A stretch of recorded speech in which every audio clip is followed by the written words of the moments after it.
5, 4, 3, 2, 1, fire.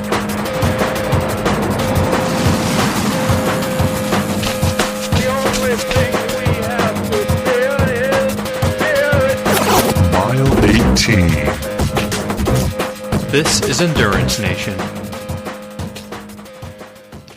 Hello there, and welcome to another episode of the Endurance Nation podcast. I'm Coach Patrick, your host on these different episodes that cover interviews with our members and with industry leaders, as well as regular topics that are pertinent to endurance athlete success. This time around, it's getting close to the fall, and I wanted to let you know that our season is kicking off on November 1st. That's right. Endurance Nation works through seasons, and our winter training program kicks off in earnest on November 1st. If you head over to endurancenation.us, you'll be able to enter your email address to get all the details about what's coming up and learn why starting in November is super important and how we can work with you over the course of the winter using our patented out-season program and the subsequent training phases of the year to create the conditions and knowledge you need to be your better and faster self. And if you're ready to get started early, can't wait till November 1st, we have a durability program for you too. So once again, head over to endurancenation.us, enter that email, learn more about what we are doing here over the course of the year, why Endurance Nation is different, why training with a team is the way to go, and how we can help make you successful. Until then, I look forward to hearing from you online somewhere, and sit back here now and enjoy this episode. Endurance Nation.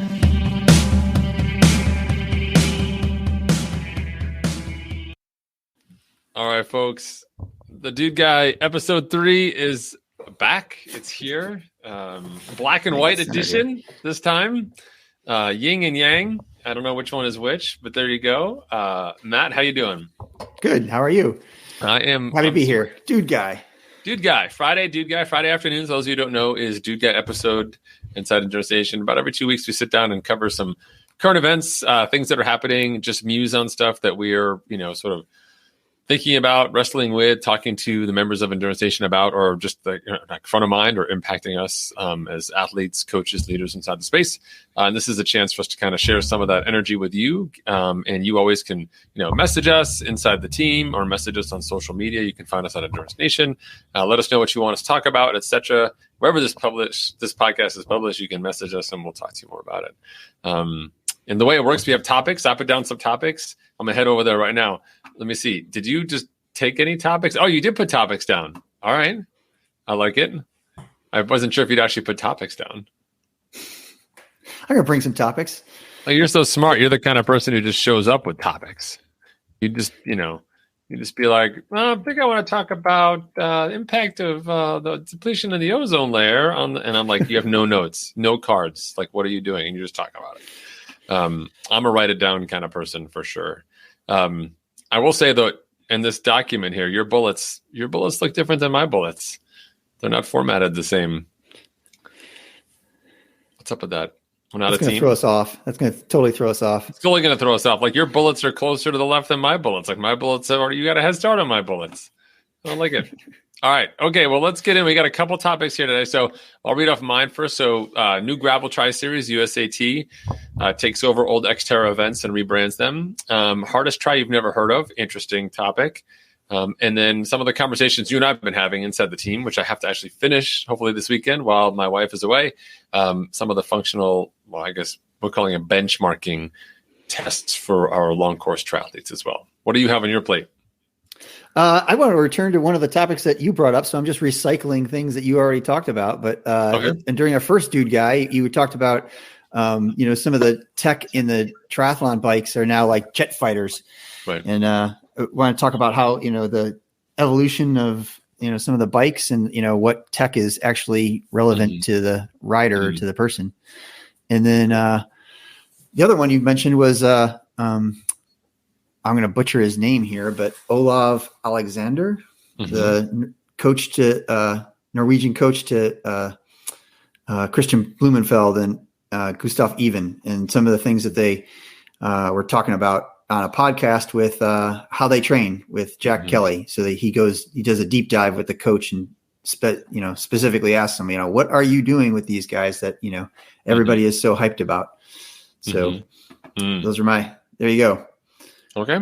All right, I like it. Well, let's go. Well, we'll do, every episode we kind of do a couple topics because we know your attention span is super short. And so let's go back to jet fighter bikes because that's something that's really interesting. I have a jet fighter bike in my basement hanging up, my Ventum 1 bike, which hanging up doesn't look like a bicycle at all without wheels on it and stuff like that.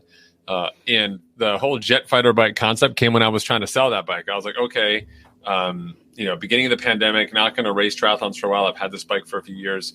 I can sell this bike, turn it into a gravel bike, whatever it's going to be, and do some adventuring. And when the world comes back, I'll buy a new triathlon bike, and then I'll have a new bike, and everything's good, etc. So I took pictures of the bike, all the things, cleaned them up, and then posted them to like Facebook Marketplace and other places.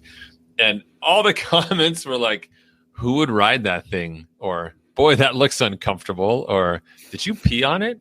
And nobody actually thought the bike was nice. I felt like the person who buys a fancy car for themselves and is so happy in their fancy car, and then they go to show their friends, like, "Look at my fancy car," and all the people are like, "That thing's so not practical. How could you possibly sit in it? Like, can you even hear yourself inside that thing? Like it's so dangerous. You're closer to the bottom of the semi trucks you're driving around. You're an idiot." I was like, oh man, people hate on my bike. But it's not about hating on my bike. The jet fighter bike thing really is that I think people look at triathlon bikes right now, like competitive triathlon bikes, the stuff you see in magazines and online magazines, and it's hard to tell that it's a bicycle anymore. You know what I'm talking about? Yeah. So like, I think when you're bike shopping, I think this was a really cool topic that I thought you brought up was when you're bike shopping and they talk about all the tech that goes into the bike. Mm-hmm. I think it's hard as a consumer to sort out, like, is that tech going to be relevant for me? Like if I go from a $2,000 bike to a $3,000 bike, will I gain that much? When I go when I go up in price, am I really buying tech that is going to make me, a faster or better athlete, or is it just bling? So I've got an analogy for that. You want an analogy for that? Here we go. Dude guy analogy. Go, dude guy analogy. Shopping for a bike, it's a lot like shopping for a haircut, right? Which is to say that, like, you could pay $20 for a haircut, or you could pay $250 for a haircut. At the end of the day, you're still getting a haircut. You really like your $250 haircut because you paid a lot of money for it, and they massaged your head and put like one chemical in and then washed it out and put a new chemical in and washed it out, and you got to sit in a fancy chair and all of that stuff. It took like 90 minutes. That's great. And then on the other side, like, just go all the way to the other side of the spectrum. You're sitting in this super old chair. The guy cutting your hair is super old. He can barely hold the clippers. It's a miracle. Somehow you come out of there and the hair cut looks good, but you were really worried about like your eyebrows there for a while. Perhaps other parts of your structural anatomy could have been clipped or stabbed inadvertently. The chemicals he was using have labels that are literally stuff you remember your father saying, "My father used to use this to shave." And you're like, I think it's the same bottle. I don't even think it's like the same company because it doesn't exist. It's the same bottle. That guy's just been saving it for about 85 years. But at the end of the day, you come out of both places, you had a haircut. Right, which is kind of what you wanted. So I think a lot of times shopping for a triathlon bike is just, what kind of experience do you want to have? Like, do you want to have an experience where this is a luxury item for you and you just want to be able to check off all the boxes? You want to check off boxes you didn't even know needed to be checked because it's like a secret menu. They're not even there. You're like, someone's like, "Oh, nice bike, but did you think about the new science that just came out about the factors of the Earth's gravitational pull when you're at altitude heading slightly downhill in a singlet? Because that just came out. Did you see that study?" And you're like, 1 second. You go to your phone and you're like, swipe. You click on the menu and you look up at it and you're like, haha. The engineers already thought about that. They actually invented the microscope that determined the slope of the Earth was going to be impacted from the photons that were coming in. And you're like, my bike already does all that, right? Or you just have a bike that's so good that nobody even knows what's going on and they don't even talk about it. They're just like, I don't want to ask any questions about anything because this person who bought this bike must know all of the things. But at the end of the day, all the bikes have 2 wheels on them, and they hopefully have brakes, and they shift, and they take you places. So I think you kind of have to decide how deep down the rabbit hole you want to go. Because to your point, how much faster does a fast bike make you than a ordinary bike, than a recreational bike? Like, what's the difference inside there, right? Yeah, Just the bike itself. Yeah. Like I was thinking, how this applies kind of like to Endurance Nation and the community and stuff. And like, it goes back to the experience. So like, let's say I'm going to go buy, bike B that's really super aero, because I'm falling in love with it for whatever particular reason because of the marketing. It's great to have a community of folks to be able to say like, hey, I'm thinking about laying down X amount of money for this fancy piece of equipment. And, there's a bunch of folks that, in our community that have already probably either done that research or checked for that one-off study for going downhill on a singlet, right. or have purchased the bike or seen the bike and said, oh yeah, that bike looks awesome, but that whole integrated front end, when you go to take that on travel, all the cables run down through the headset. And it took me an hour to put the headset back on after I traveled with it, and you're like, oh, I wasn't thinking about that. I was only thinking about how cool I would look on it when I'm riding down the highway. Right. So like, I think that's where I think some of the benefit of our community really comes into, because you can lay out that question to somebody of like, hey, I'm thinking about buying this fighter jet. Yes, no, what do you think? And you can get, folks that are going to give you better answers than like the like the answers that you got back for, hey, you want to buy my bike? Hey, did you pee on it? Like you can get folks that are going to say, well, did you consider, the assembly, disassembly? Do you like electronic shifting, stuff like that. So I think that's where like the use of the community is super helpful for, kind of getting into so they could tell you, I've been to the barber with the $250 haircut, and this is what happens. If that's what you want, go ahead. Right. Because some folks have probably had that experience so far. Yeah. They've had that experience, and they can also tell you like, once you have the bike and you're like super disappointed that, it actually doesn't come apart. Like actually, you need to buy a special bike box that goes with the special bike. You wouldn't know that because you haven't seen people with a special bike box, because those other people figured it out before they bought the bike and didn't buy the bike. But you kind of need to know what that looks like. For me, so what do I optimize for on a bike? Like what does that progression look like? My progression was road bike that I just had bought like used and then put aero bars on it and a forward angle seat post. And I rode that for like 4 years ish. It was a giant TCR. And so I could put a change of seat post and take off the aero bars when I wanted to ride road, like outside of season, and then move it forward when I was in season. And it got me to Kona my first time. I rode it for a whole ton of times. Not like, definitely not safe. Like I should not have been fitting my bicycle, but whatever. Next bike was a Cervelo P3, that I actually got, and got fit.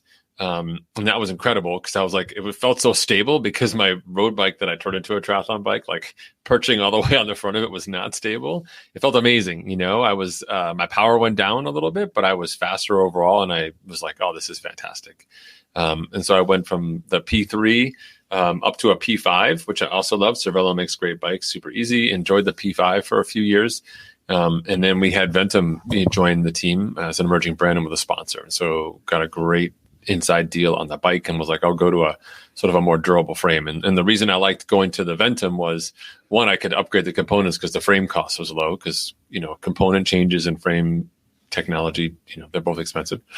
But I also like the fact that the bike was easy to work on. And I think that's something that people don't necessarily appreciate. Like when you buy a more complex bike, it actually is harder to work, right? Like, so right now, if your car breaks down, most people don't know what to do. They don't know how to fix it. They don't know what it is. They don't know how the systems work. And you take it into the mechanic, you're kind of at the mercy of the dealership. They're like, oh yeah, the flux capacitor, is burp some jelly beans onto the, conveyor belt. Like, you're screwed.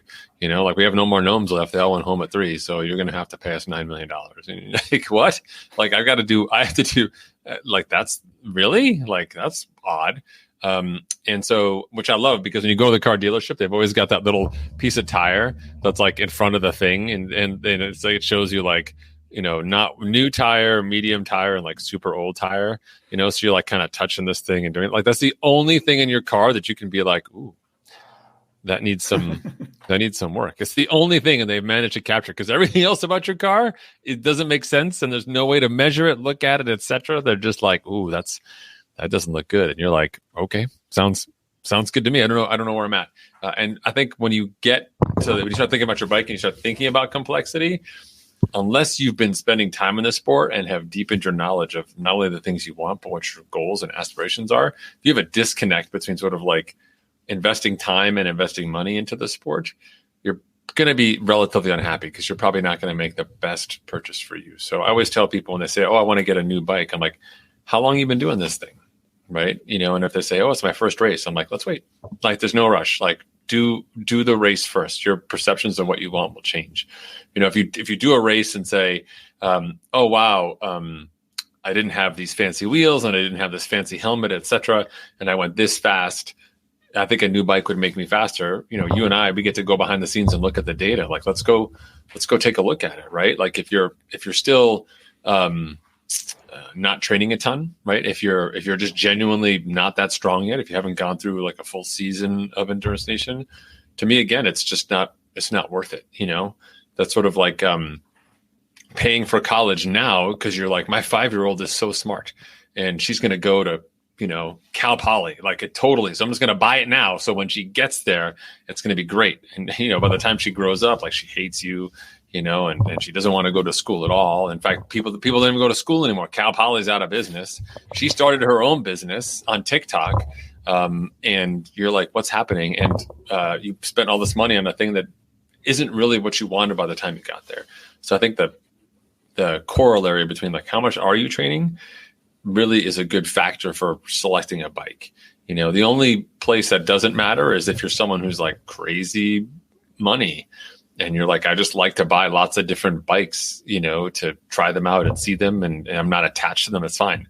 But if you're buying something because it's your hobby and you want to get better at it, then you really do care, like if that doesn't work, then you really are kind of bummed, because it was like your thing. It's part of your dream. It's part of the thing that you're making, like the faster me, Like I want to follow up on like one of the comments that you made along the way of like the experience of like it when you moved from, your forward seat post option to like the triathlon bike and the P3C. And I did the similar thing. I had a transition through a bunch of different triathlon bikes. But what was most interesting to me about the Jet Fighter bikes was I was enamored with Canyon at the time because whatever. And but they have that whole integrated front end. It's super low. Jan was riding the bike at the time. And I went and got fit. And basically the fitter was like, hey, like you can buy that bike, but it's built for a pro. You just can't get into that position. Like that front end is so low that like that's not going to work for you. So like, it was interesting that like, I could go buy the super fancy bike, and I probably could ride it, but like, it really wasn't the right bike for me. Just so then like the other bikes down in the price range were actually the bike based on the geometry.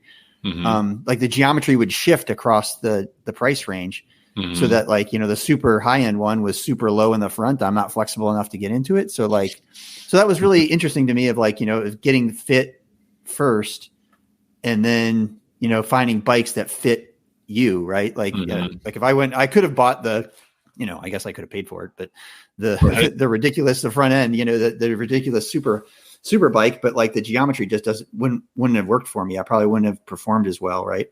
So that was just really interesting to me that, there is something to, you got to watch the geometry across the price range as well as it's not just like, oh, that's the same frame. And like, there's a reason why that front end is lower and stuff like that. Cause they're going after the super high end, super flexible guy. But yeah, so yeah, anyway, that was just really insight. And I learned a lot from that experience of just, figuring out what my measurements were and then finding bikes that kind of fit underneath me versus the other way around. That's a good point. Like there has to be some sort of intermediary step. It's not just like I'm here and I have money and I want to be fast. So I'll just take this money and exchange you for this thing that will make me faster. It's not a one-to-one. I just got off a podcast with Greg from the team talking about swimming and stuff like that, and sort of explaining that like it's not a one-for-one. There's a learning process that happens between these 2 points, right? And if you don't take the time to learn, whether it's by doing the reps and the training and figuring out what you like and don't like, or renting a bike or trying something different, or just training for a long period of time and sort of understanding strengths, weaknesses, opportunities in terms of where your speed is and what you want to optimize for. If you don't take that time, if you don't invest that time, then you really can't properly invest that money because someone's going to come along and be like, You're looking at that pink bike? You need that red bike, the one that's 4 times more. And you're like, red, I love red. I look so good in red. And you're like, I'll buy it, and then you're like, what do I do now? And it's really tough. I have this, we have an athlete on the team who's like this, is coming to Mallorca. He's like, all right, I'm ready. Mallorca, going to Mallorca. It's going to be awesome. I bought a ticket to Madrid. I'm like, oh, okay.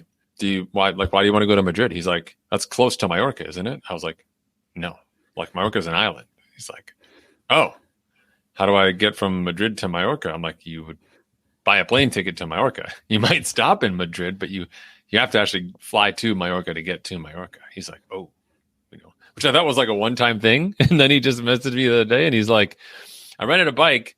The shops that you told me to rent they didn't have bikes that I liked. So I rented a bike from this shop. Is it close to where we're staying? I'm like, I don't know. Let me use this map technology they have right here. I'll click the word map. I'm like, it is not close to where we're staying. It's actually on the other side of the island. But it does look like it looks like an amazing bicycle on the other side of the island. I'm like, how do we connect these two things together? So there's someone who has like energy and capital, but is not kind of digging in a little bit to be like, how do I make sure that I'm directing my energy and capital to where I want to go? Like literally where I want to go, because he's going to be in Madrid. I'm on Mallorca and his bike's on the other side of the island. I'm like, go magic stuff.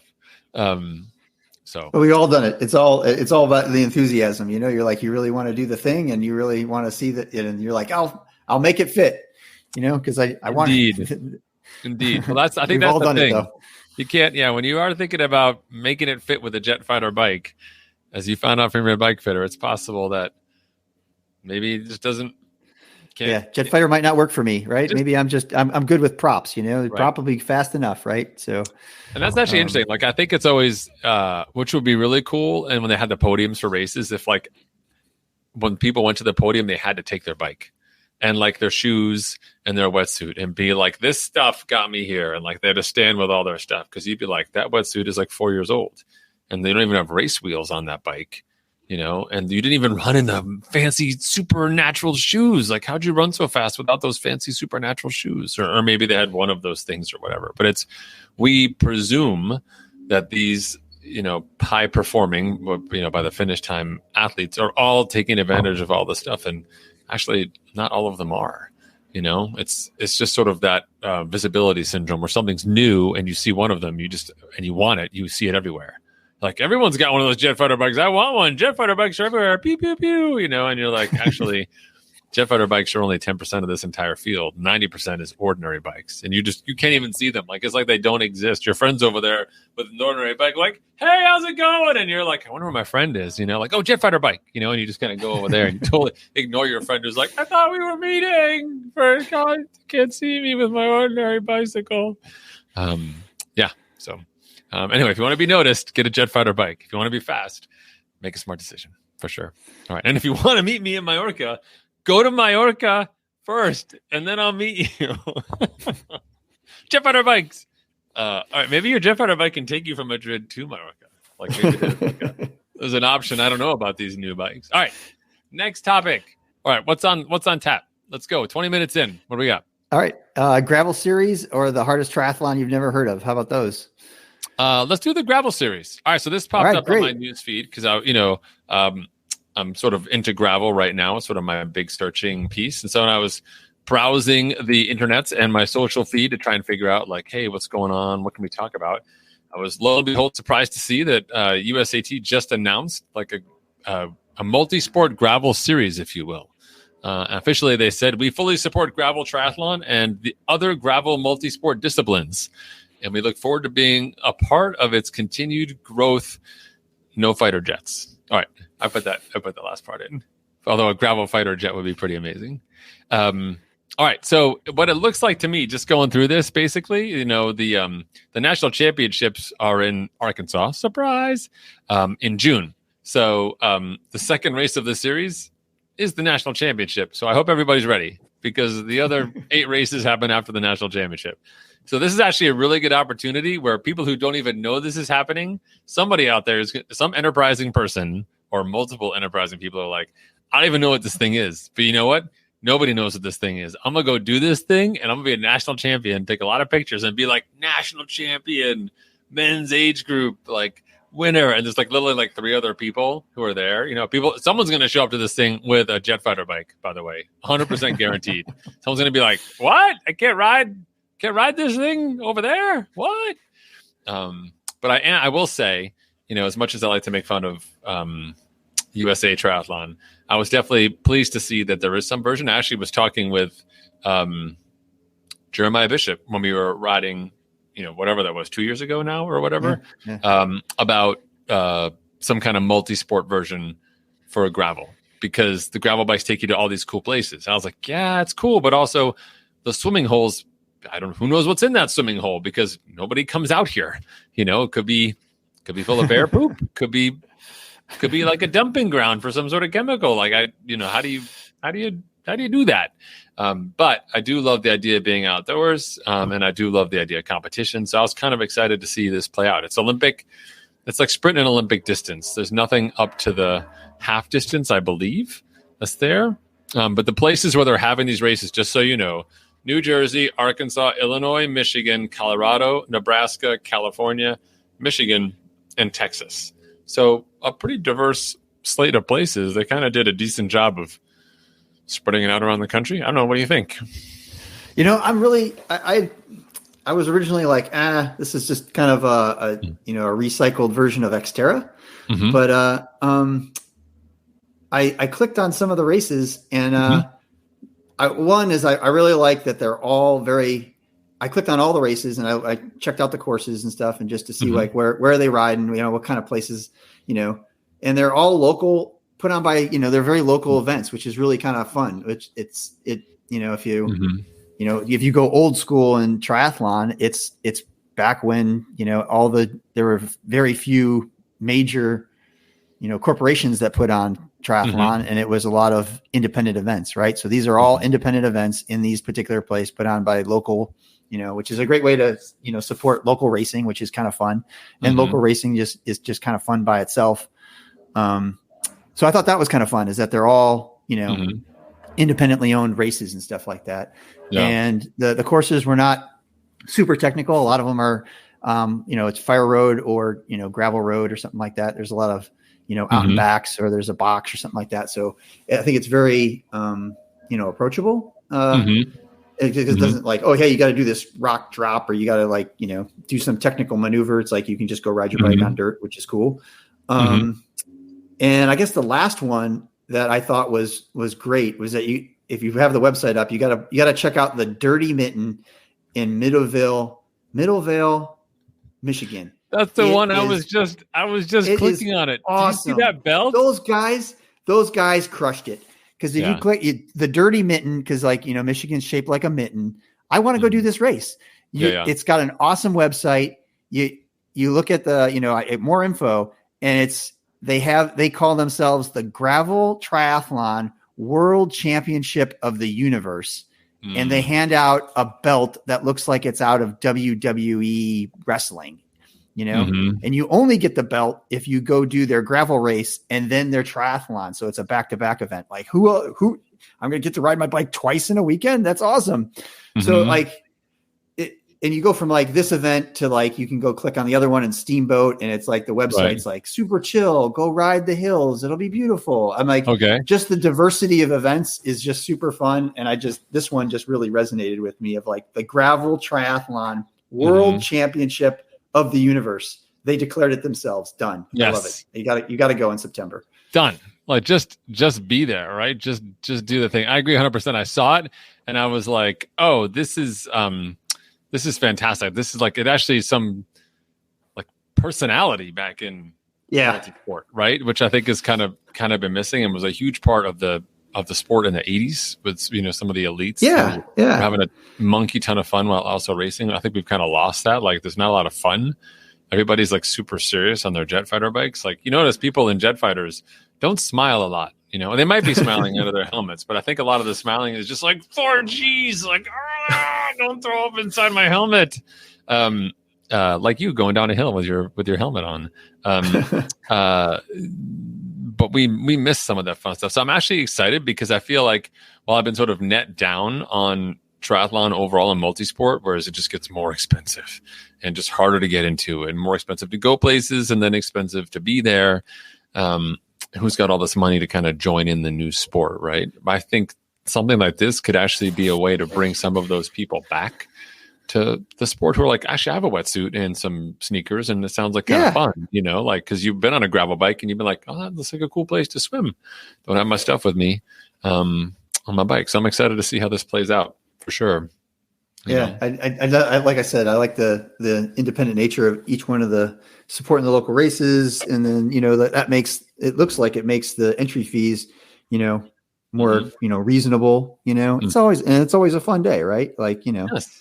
That's cool, and you get to, if you do well enough, you can typically, you're towards the front of the race, or there's just, you're racing with more, you feel like you're racing with more of your peers than like, the guy that flew in from Czechoslovakia, so. Yeah, totally. Anyway. Yeah, no, I I agree. Okay. Let's just take, what would you do? Because we can't be on this episode forever at 30 minutes right now, but let's just talk, let's brainstorm right now. Okay. So you're going to do this gravel, multi-sport event. By the way, they have gravel paddle races for USAT.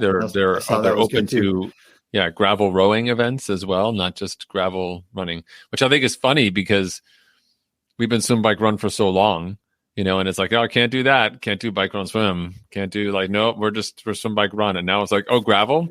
Fuck it. Yeah. Gravel blending cooking race. We love a gravel blending cooking race. Yeah, totally. Gravel, stop at a laptop, have a latte. I love that race. We're open to all of these races. USAT is like anything with people who are going to show up and pay money to do it. And it's multi-sport. Let's do it. Totally.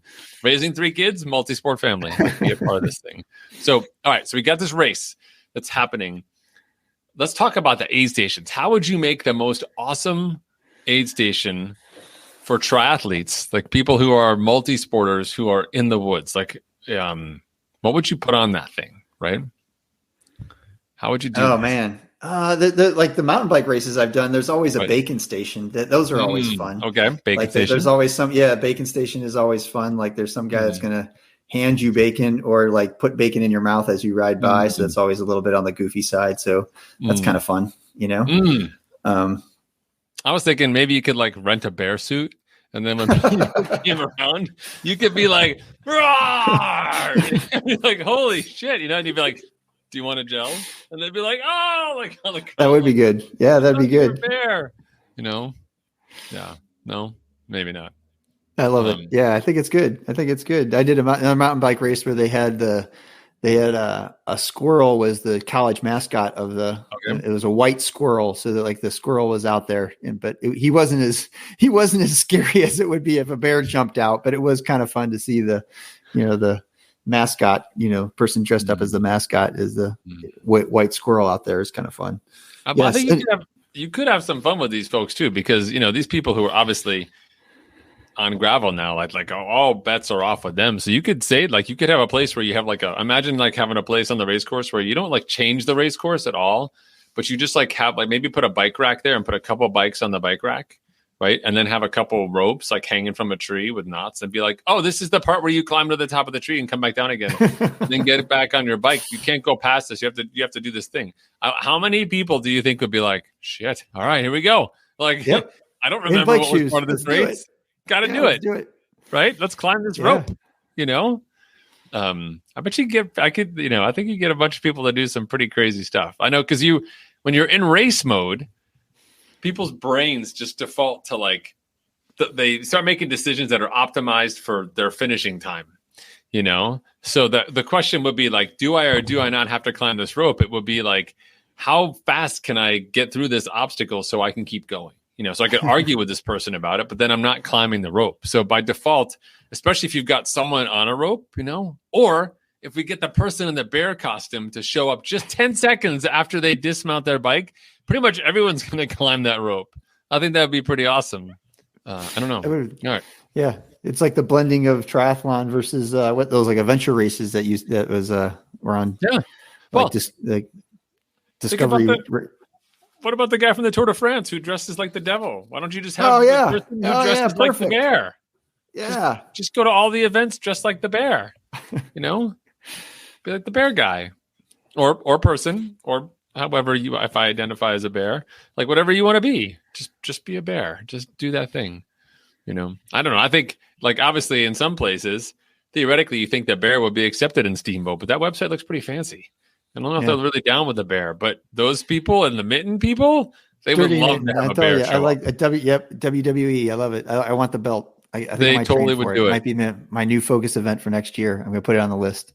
Exactly. I I want the could belt. see them being like, actually, you know what, everybody, we're so sorry. Like, the timing chip mechanism didn't really break. So 3 of you were really close together and we just can't quite tell, like, the starting, the wave, whatever. So we've put the first place medal inside the center of this steel cage, and the 3 of you can just go in there, and whoever emerges from the cage with the medal is officially first place.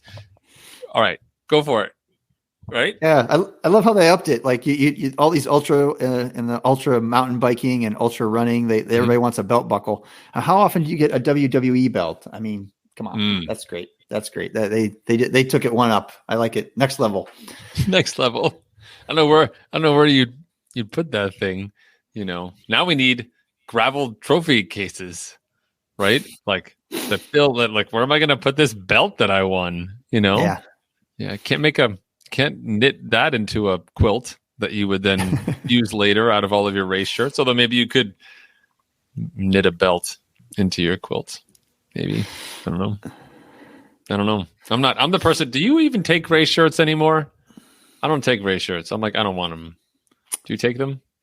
If they're a tech t-shirt, yeah, you know what? I still do because I'll rotate through them and stuff like that. But I'm not as excited as I used to be about them. So it's more about doing the thing, checking that one off my list. But sometimes it's nice to have the shirt for a little while.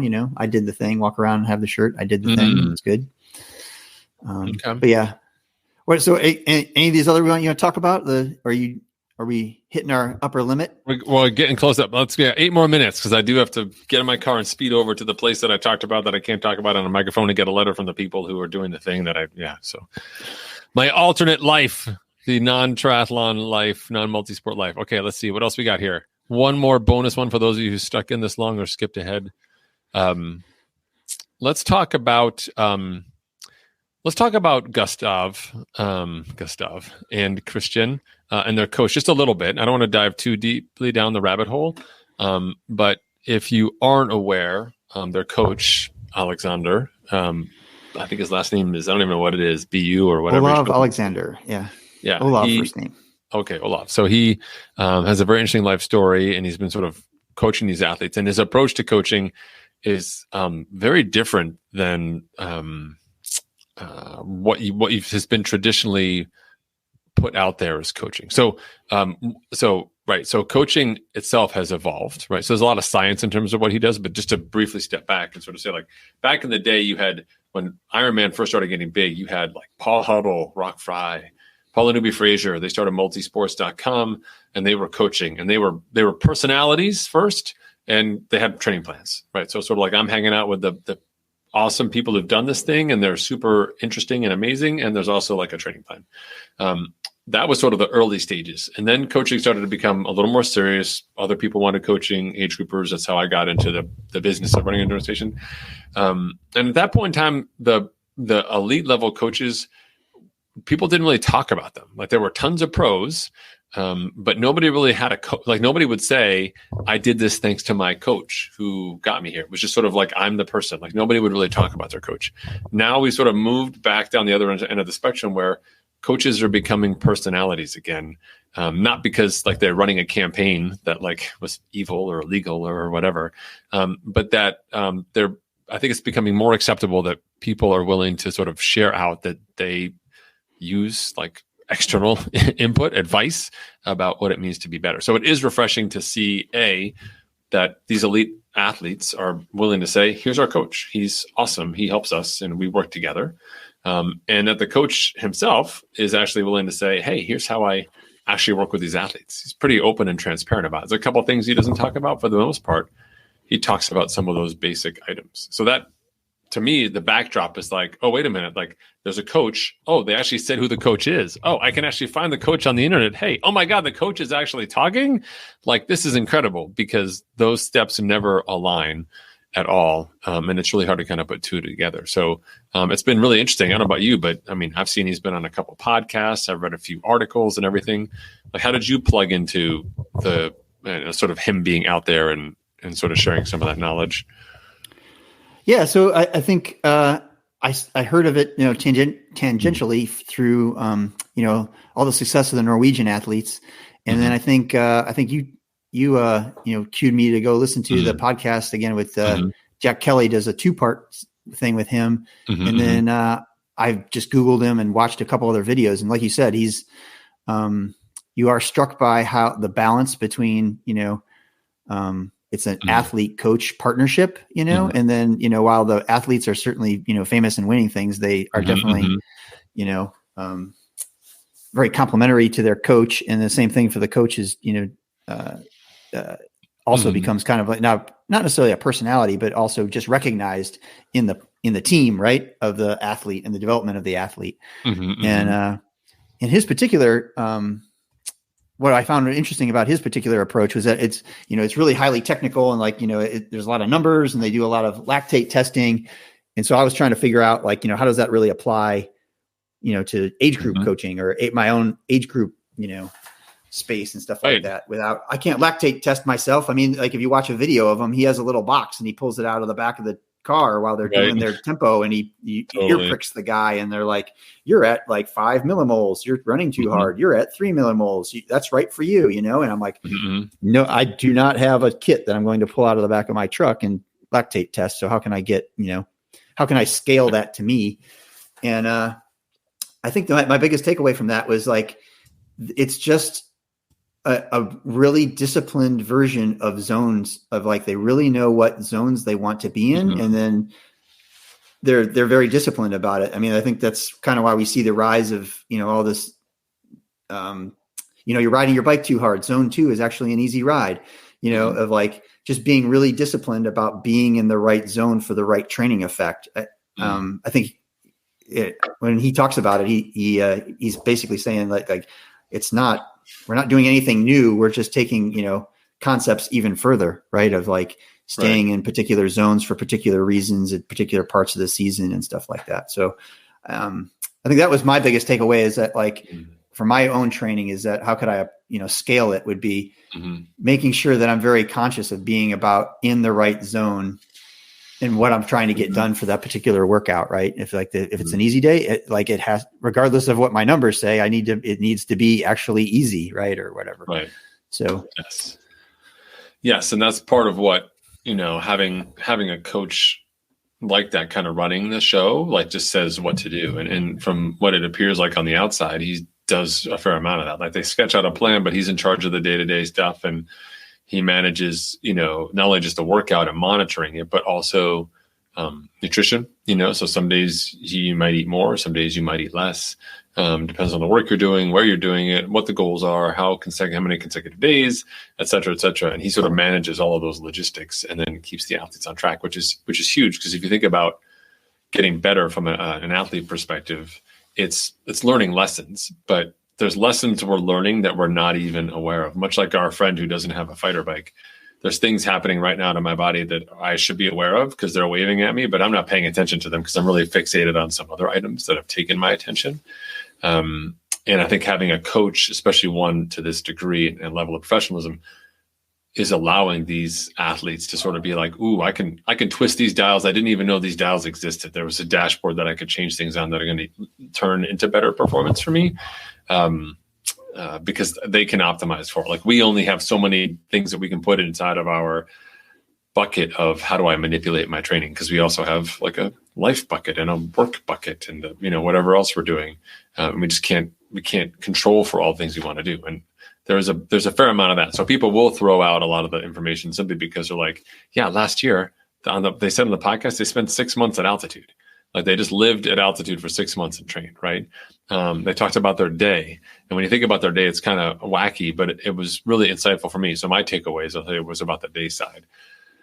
So they get up, they eat a little something, and they go work out, right? And they come back, and either they'll transition to like a brick run or something like that. That's like an easy day. But a more normal day is they'll get up and swim, come back, they'll have a breakfast, and they'll get on the bike and ride. And sometimes they'll ride and run, or they'll just ride and then have like a lunch and then run later. But they pretty much do 3 sports a day on a given day. And they'll typically swim like Ironman distance. They'll bike a couple hours, 3 to 5 hours, depending, and they'll run 10K to 20K depending. So some days are really, really big. Some days are really small. They change all sorts of models, but don't worry about all that piece. The big takeaways for me were, number one, sleep. They sleep a ton. Sleep is huge. They sleep a ton. They sleep a lot at night. They're in bed early, like 9.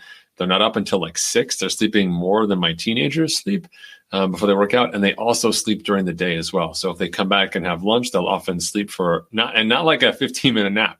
I mean, like 60 to 90 minutes during the middle of the day and go again. And the way I framed this up, I think we were talking, I can't remember. It's like they're getting 2 days. But they're getting 2 days for every one of our days because they're getting all this rest between their sessions to go out and do it again. Whereas like if I work out in the morning and then dash to work and then do a bunch of work, and then I've got like 45 minutes at lunch to do a 30-minute run, which involves running and stress and showering and getting back and being late for a meeting. Like, did I run today in addition to ride? I did. Was I able to absorb that? I'm not sure, because like it was so complex. So for them to be able to factor in that rest, which is something I've taken to heart. I sleep 15 minutes like every day. I have a nap that I just go and take it. I'm going to be napping after this episode for sure. And that's number one. And number two was sort of being like, well, they also, in order to make that schedule work, they got rid of everything else. So when they were like, he's like, okay, do I want to sleep or get a massage? He's like, I want to sleep. Do I want to sleep and do like a bunch of crunches? He's like, I want to sleep. It's like, do I want to sleep and like get a like a, what do you call those things? Like a Theragun. We could Theragun ourselves. Yeah. Like, forget the Theragun. We just sleep. He's like, we could do mindfulness and yoga. He's like, you could sleep. He's like, I'll just sleep. Like, they're basically saying like all the other things. So we have our sport. We have swim, bike, and run. And then outside of that, there's all sorts of other things you can do that are sort of like second or third order activities that may fit better into your day because of who you are as a human being. Like life, I can't work out again, but I can, like stretch for 10 minutes a night. So I'll stretch. That'll make me a better athlete. And to his point, he's like, you're better off just finding a way to either just go to bed 10 minutes earlier, for example, or find another way to fit in a session that's actually a session, right? His point is basically, if you're swimming, biking, and running to be a better triathlete, then you're going to get better. If you add all this other stuff to it just to make you better, not in the sense of like, I need to do this to heal because I've gotten injured or whatever, but then he's like, it's not as effective. It's kind of a waste of time. And that was sort of like a good reminder, because I think people, we were talking about this earlier, like I think people default to complexity when they're doing something. They're like, how do I lose weight? So one option is just like eat cleaner foods. Like just eat clean. Like you can eat what you want, but just eat clean foods. Like don't eat pretzels covered in peanut butter with chocolate drizzle on top. Like let's have an apple. Like just start with that, right? That's a very easy way to do for it. But what a lot of people do is they're like, I'm going to become, paleo vegan. I'm going to be palegan, and I'm going to throw out everything in my pantry to the surprise of my family. I'm also going to buy these supplements from a company that is crazy expensive that require me to make them the night before and then put them in a special temperature insulated fridge, which I need to buy from Sweden, that goes here. And then I'm going to put these in, and no one else ought to touch it. Like keep my kids away from all this stuff or whatever it is. They can have their own food. I feel bad now that I throw out all your food. You can have your food, but I put your food outside by the garbage cans in case I want to throw it out again. I can just tilt it into the trash can, and it's far away from me because I don't like to take the trash out anyway. So if it's located near the trash cans, I won't even probably go near your food, but you unfortunately have to cook and eat by the trash can, because that's my opinion of you, because you're not eating these specially highly engineered supplements that I bought in Sweden, which I'm keeping at a special temperature. And that's your plan, and how long does it last? Well, probably until you're kicked out of your house or run out of money. But we make it so complex because we're like, that's just got to be the best way. And no, actually the best way is the easiest way, like the least friction in some cases, or the maximum result. In this case, sleeping more is the biggest predictor of like not only better life outcomes, but just better physical performance outcomes as well. So you need to sleep more. Like you're just not, if you want to be better, sleep more, start there. Once you're sleeping 8-9 hours a night and you're still not getting better, then come back and we'll figure out what's next. But but make that sleep happen, instead of doing all the other stuff. Like we do all the other stuff because we don't want to have to do the really hard work, which is like, how do I turn off my Netflix? Like, what will I talk about if I don't watch TV after 8 p.m.? Like I love that stuff. Like, that's my time. Like, what am I going to do? Like, people don't want to change that part of their life, And I think the coach's point was, if you want these incredible results and you want to do these incredible things, whatever that level is for you, I'm here and I want to be here, or whatever it is, then you have to figure out what those choices are. And I think his perspective is great because, he said the athletes go to him. Christian comes, what about this? Gustav says, what about this? And he's like, yes, no. And he's like, okay, we'll try it. We'll see. I'll measure you at the end of the workout. Like, you say, I'm going to eat this, or you say, I'm going to go do that. He's like, okay, go do it. They do it. He comes back. He's like, click, gets them on the ear. And he's like, nope, we tried, whereas I think for age group athletes, especially without a coach, it's one of the benefits of having a team because we have people we can talk to. But when you're on your own, you'll often be like, well, I've got this planned workout for week 7 that builds off the prior 6 weeks. So it seemed, it's just kind of like all the other stuff. Or I just found this on the internet. It's incredible. There's a race with a bear in it that I have to climb a rope. So I'm going to do this other workout. I've never done it before, but it seems amazing. I'm super excited. I'm just going to go do that. At the end of the year, they come back and they're like, I don't understand why I didn't get better. Like, look at you had a fantastically interesting year. You didn't do the things that made you better. And that's I think that's where the value of a coach comes in. And so I'm super pleased that he's talking about some of these things, because to me, at least, and maybe because I'm old school, it's like a breath of fresh air. Like, getting better doesn't have to be that complicated or really that expensive. It takes, dedication. It takes focus. And it means saying no to a bunch of stuff while also saying yes to the right stuff. So working out that mechanism of, no, I'm not going to go do that because that takes me away from this stuff, I don't know. So sorry, got carried away there. I think dude guy. Yep. Dude guy. So what were you going to say? Wrap it up for us. Oh, wrap it up. I thought it was a pretty good, a pretty good summary of his. The last thing I was going to say is that, kind of to your point was that, they also fuel very differently. Like the one, I think, Kristen is a little bit of a heavier athlete than, than Gustav Iden. Anyway, one of them is a little bit heavier than the other one. And he just performs better heavier. Like, that dude needs to eat because he's doing a lot of work. And like, they definitely, and like you said, you make good choices relative to the foods that you're trying to eat, relative to them being whole foods or, less processed, but they definitely track that, of the fact that, like, hey, he's got to produce a lot of energy. And like, this is what the energy cost of running for that duration is. So we need to fuel it. And so, it comes down to being in the right, being in the right zone, sleeping enough, and then getting enough to eat to fuel that work, and then having the focus to stay on task with that stuff. And certainly that's where the coaching has helped, and then I think that's where some of our community has helped too, of like, because you can kind of compare notes to some other folks of like, hey, this is what I want to do. And then this is where I want to go. And you can get some folks of like, yep, tried that, or, yep, you can give that a try, or, you can get some advice from some folks by trying that have tried it already, or have tried it and it's been successful, and they can tell you what to watch out for. So, right. Yeah, absolutely. Like that's just I think a huge part of people get focused on the doing, right? Like we have Strava, and Strava tells us who worked out when, and, Coach Patrick is writing, and like tells you where I went, but it doesn't tell you, there's no metric on like what I learned, like, or what I took out of this activity and what made me better. And not to say that every workout has to have a point, but if you're not taking things in, if you're not sort of absorbing stuff while you're doing it, then I think you're sort of missing out on all this potential opportunity to get better. I mean, one of the reasons why people say, like, do I need a heart rate monitor? I'm like, sure. Like, power meter? I'm like, okay. Like, do I need to log in this website? I'm like, yeah, let's do it.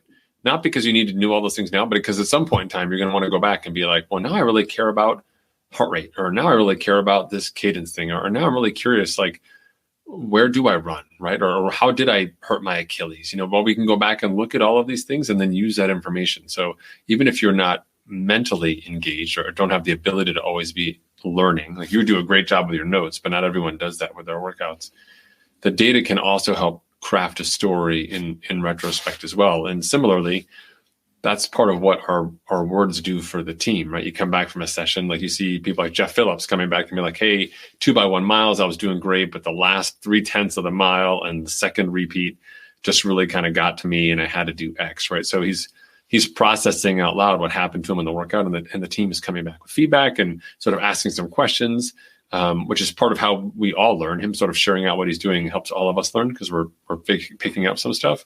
And I think that aspect, like literally like activating the parts of your brain that make you think about the stuff that you're doing and why you're doing it, whether it's just about you and your stuff or me and your stuff or you and me and someone else's stuff, that makes us better athletes. Like we're tapping into this other element of our training. And I think that's part of what having a coach like Alexander, Olav does, because he's and the best part about Norwegians is you can just say their name in any order and it's still the same person. I don't know if you knew that. Internet, don't come after me. My name is McCrary Patrick. Yes. But that's really valuable. Like I think people forget about the feedback. They're like, no, just tell me what to do. It's like, if I just tell you what to do, you're not actually learning.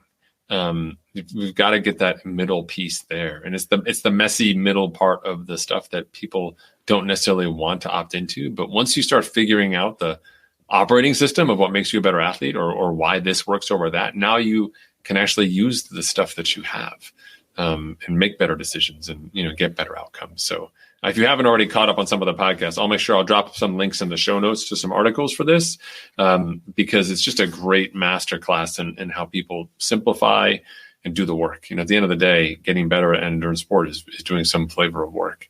And they've really sort of brought it down to that essence. And it's exciting to watch. Yeah. So awesome. Dude guy. Did it. Awesome. We survived. Thank you so much, everybody, for listening. This is our longest dude guy yet. Pretty ambitious for dude guy number 3.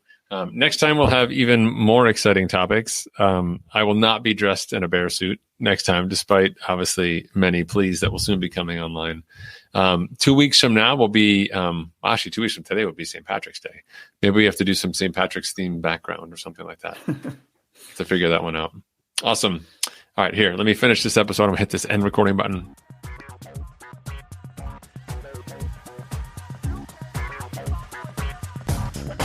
For more information about Endurance Nation, visit us online at endurancenation.us. The provided music is from the Podshow Podsafe Music Network. Check it out at music.podshow.com.